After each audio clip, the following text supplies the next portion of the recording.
प्यारे बच्चों, आप सभी को मेरा प्यार भरा नमस्कार। आइए आज हम कोरल स्वर्णिम हिंदी व्याकरण भाग 5 का पठन पाठन करते हैं।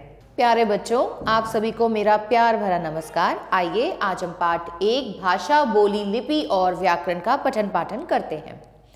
भाषा। नीचे दिए गए चित्रों को ध्यान से देखिए। मुकेश ने राकेश से कहा, आज विद्यालय के मैदान में क्रिकेट का मैच था। हमने कक्षा 3 के विद्यार्थियों को 125 रनों से हरा दिया। आज मिनी बहुत उदास है। उसकी मम्मी एक सप्ताह उसके नाना के घर से गई हैं। वह मम्मी को शीघ्र लौट आने के लिए पत्र लिख रही है। पत्र मिनी की मम्मी को मिला। पत्र पढ़कर मम्मी भी बहुत उदास हो गई। तो बच्चों, जैसे आपने पहले वाक्य में देखा, क्या हो रहा है यहाँ पे संवाद चल रहा है। दो बच्चे आपस में बात कर रहे हैं। दोनों अपनी बातों को बता रहे हैं बोलकर। तो यहाँ पर विचारों का आदान प्रदान कैसे हो रहा है? मौखिक भाषा के द्वारा।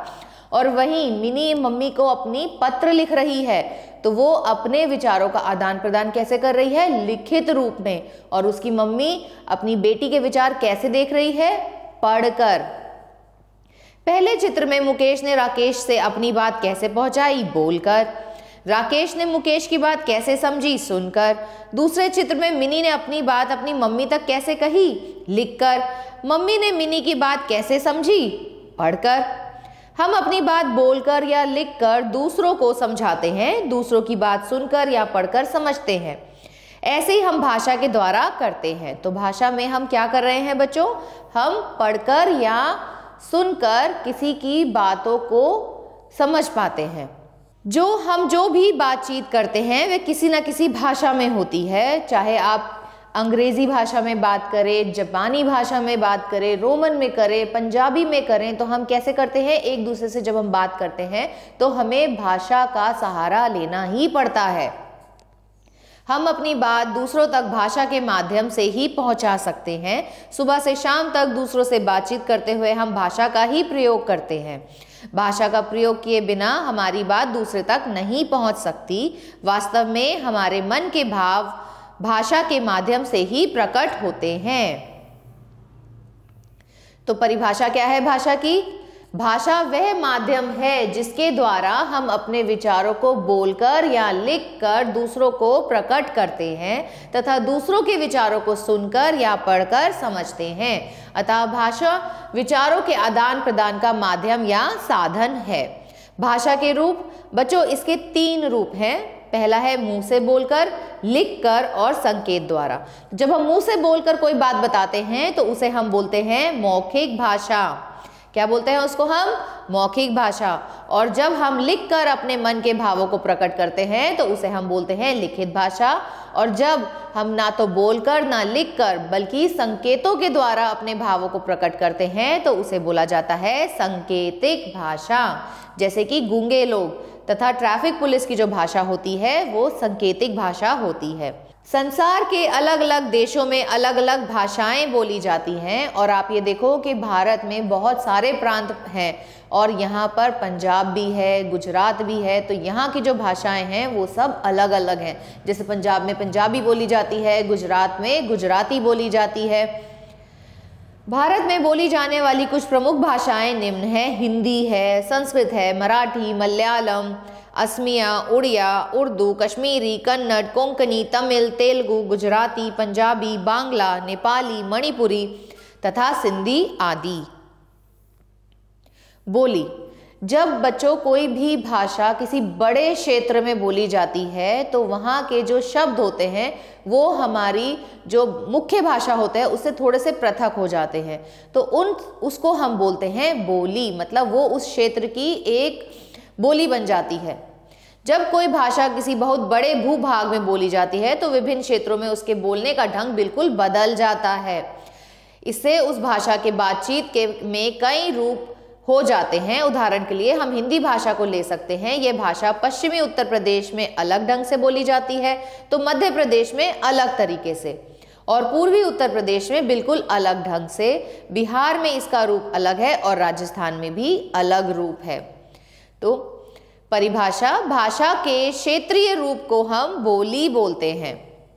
हमारे देश में सैकड़ों से भी अधिक बोलियां हैं। इन बोलियों का प्रयोग भावों और विचारों को लिखित आदान प्रदान में प्रयोग नहीं होता। बच्चों, इसे हम लिखित रूप में प्रयोग नहीं करते हैं, सिर्फ मौखिक रूप में ही प्रयोग में लाते हैं। इसका सिर्फ आपसी बातचीत में ही होता है, जैसे हरियाणवी, मारवाड़ी, पहाड़ी आदि। लिपि, प्रत्येक भाषा में अनेक ध्वनियां होती हैं। इन ध्वनियों को लिखने के लिए कुछ विशेष चिन्ह होते हैं, तो इन्हीं चिन्हों को बच्चों हम लिपि बोलते हैं। इन ध्वनि चिन्हों को ही हम लिपि कहते हैं। भाषा के लिखने की विधि को लिपि कहते हैं। संसार की अलग अलग भाषाएं अलग अलग लिपि में लिखी जाती हैं। जैसे हिंदी है, हिंदी भाषा लिखी जाती है देवनागरी लिपि में। अंग्रेजी भाषा अंग्रेजी लिपि में लिखी जाती है। पंजाबी भाषा गुरमुखी में लिखी जाती है। प्रत्येक लिपि का अपना नाम होता है। हिंदी, संस्कृत, नेपाली भाषा देवनागरी लिपि में लिखी गई हैं। प्रत्येक भाषा की अपनी लिपि होती है। अन्य कुछ भाषाओं की लिपि इस प्रकार है। पंजाबी की लिपि कौन सी है? गुरुमुखी। उर्दू की फारसी, मराठी की देवनागरी, अंग्रेजी की रोमन, तमिल की बच्चों तमिली होती है और बंगला की बांग्ला होती है। किसी भाषा को दूसरी लिपि में भी लिखा जा सकता है। जैसे हिंदी में हम लिखते हैं वीना स्कूल जाती है, तो ये तो देवनागरी लिपि हो गई। अगर हम रोमन में लिखेंगे तो हम वीना स्कूल जाती है। और ऐसे ही अंग्रेजी में लिखेंगे वीना गोज टू स्कूल, तो ये आपने देवनागरी लिपि में लिख दिया है। लेकिन रोमन लिपि में इसको लिखोगे तो कैसे लिखोगे? Veena goes to school. याद रखिए, लिपि बदलने से भाषा नहीं बदलती। हमारी जो भाषा है वो वैसी ही रहती है। हिंदी को चाहे हम रोमन लिपि में लिख ले या किसी और लिपि में, फिर भी वह हिंदी ही रहेगी। जैसे वीना स्कूल जाती है, यहाँ पे भी हम इसको हिंदी में ही पढ़ रहे हैं, वीना स्कूल जाती है। व्याकरण, प्रत्येक भाषा के अपने कुछ नियम होते हैं। बच्चों, इन नियमों के बिना भाषा जो है वो अधूरी है। तो अगर हमें अपनी भाषा को सुंदर तरीके से दूसरे के सामने प्रस्तुत करना है तो हमें व्याकरण का उपयोग करना ही पड़ेगा। इन नियमों के ज्ञान से ही भाषा का ठीक ठाक बोलना और लिखना आता है। परिभाषा, व्याकरण वह शास्त्र है जो हमें भाषा को शुद्ध रूप से पढ़ना, लिखना और बोलना सिखाता है। प्रत्येक भाषा का अपना व्याकरण होता है। व्याकरण ही हमें किसी भाषा के शुद्ध और अशुद्ध रूप का ज्ञान कराता है। किसी भाषा के व्याकरण का ठीक ठाक ज्ञान होने पर ही व्यक्ति उस भाषा के प्रयोग में कुशल हो सकता है।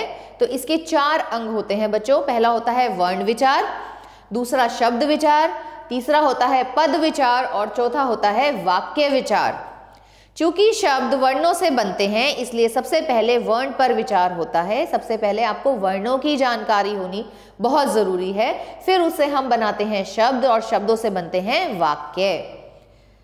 फिर शब्दों का प्रयोग वाक्य में प्रयोग पद कहलाता है और पदों से वाक्य बनते हैं तथा अंत में वाक्य पर विचार किया जाता है। आपने क्या जाना इस पाठ में? भाषा हमारे विचारों व भावों को प्रकट करने व ग्रहण करने का साधन है। भाषा के क्षेत्रीय रूप को बोली कहते हैं। भाषा के लिखित ध्वनि चिन्हों को, जिसमें कोई भाषा लिखी जाती है, उस भाषा की लिपि कहलाती है। किसी भाषा को ठीक ठाक लिखने और बोलने का ज्ञान कराने वाले विशिष्ट ज्ञान को उस भाषा का व्याकरण कहते हैं। आइए इसका अभ्यास कार्य देखते हैं बच्चों। कोष्ठक में से सही शब्द चुनकर रिक्त स्थान भरिए। दूरदर्शन की भाषा कैसी होती है? दूरदर्शन मौखिक। जब हम अपने भाव बोलकर प्रकट करते हैं तो उसे मौखिक भाषा कहते हैं। गूंगे लोग संकेतिक भाषा का प्रयोग करते हैं। हम अपनी बात में डैश का प्रयोग करते हैं, भाषा का प्रयोग करते हैं। सही कथन के सामने सही और गलत कथन के सामने गलत का निशान लगाइए। हिंदी देवनागरी लिपि में लिखी जाती है, बिल्कुल सही बात है। लिपि बदलने से भाषा बदल जाती है? नहीं। संसार की सभी भाषाएं एक ही लिपि में लिखी गई हैं? नहीं। आपसी बातचीत में हम मौखिक भाषा का प्रयोग करते हैं। आपसी बातचीत में बच्चों हम बोली का भी इस्तेमाल कर सकते हैं और मौखिक भाषा का भी। सही विकल्पों के सामने सही का चिन्ह लगाइए। बातचीत में डैश भाषा का प्रयोग करते हैं। किसका प्रयोग करते हैं हम? मौखिक भाषा का। हिंदी भाषा में कई बोलियां हैं। ध्वनियों को लिखने के लिए डैश की आवश्यकता होती है ध्वनि चिन्हों को। व्याकरण में डैश पर सबसे अंत में विचार होता है वाक्य पर। हम डैश से शुद्ध भाषा लिखने और बोलना सीखते हैं व्याकरण। आशा करती हूँ आप सभी को ये पाठ अच्छे से समझ आया होगा। मिलते हैं अगले पाठ में, तब तक के लिए आभार।